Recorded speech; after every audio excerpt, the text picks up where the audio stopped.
In the late 1800s to the early 1900s, there was a great influx of foreigners to Hawaii who came to work the sugar and pineapple plantations. The settlers brought their families, their foods, and their ghosts to Hawaii. Today, one of our most popular ghost stories is in fact a Japanese ghost story. On this episode of Hawaii's Most Haunted, we talk about Noppera-bo, also known as the Faceless Woman.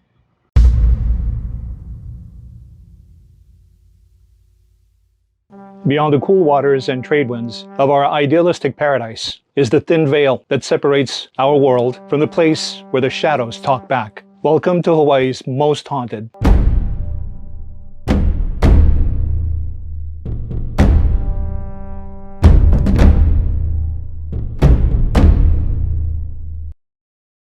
In Japan, Noppera-bo is a yokai, or supernatural entity, that looks like a human being, but has no face.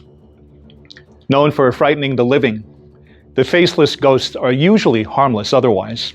In some legends, the Noppera-bo may appear as a human first before causing its eyes, nose, and mouth to disappear, leaving just a blank sheet of skin where the face should be.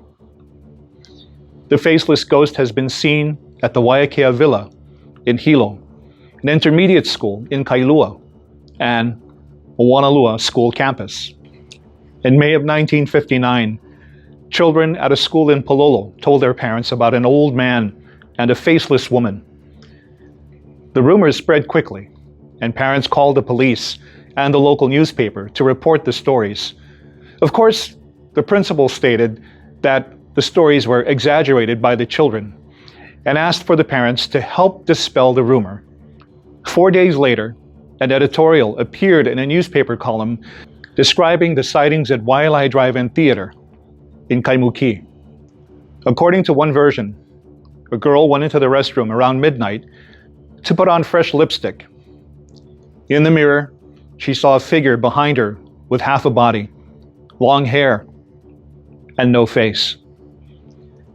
She turned around quickly, but there was no one behind her. The door to the restroom slammed by itself and locked. The girl screamed and fainted and ended up in the hospital. Another story talks about a woman who went to the restroom and noticed that it was occupied by a woman who was standing in front of the mirror, combing her long, beautiful hair. The first woman came closer and spoke. The second woman turned slightly. She had no face. The first woman was so frightened, she ended up in the hospital with a nervous breakdown. Years later, I was hosting a bus tour for my late boss, Glenn Grant, in which we passed the old drive-in site, and I shared the story of the faceless woman.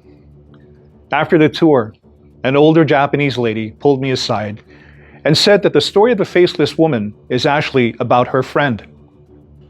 As she told it, she said, "When we were children, my best friend and I used to dream about getting married.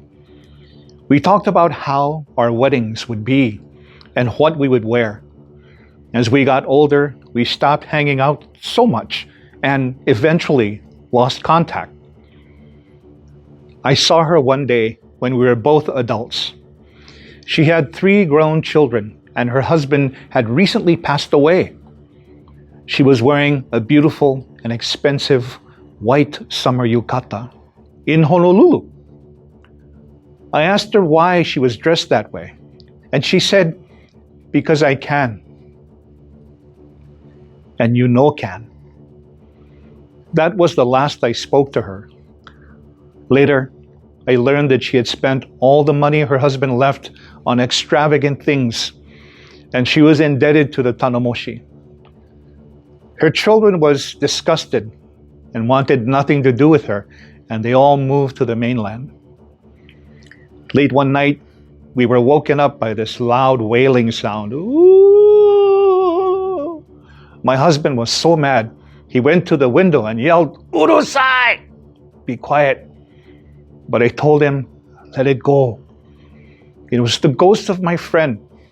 She was wearing her white summer yukata, walking up and down the lane, wailing for her sad situation. Ooh. She had lost face to everyone she knew. So now, she was doomed to roam the land as Noppera-bo, the faceless ghost. People still see the faceless woman at times in Kahala and in the downstairs bathroom at the mall. If you've seen her, let us know.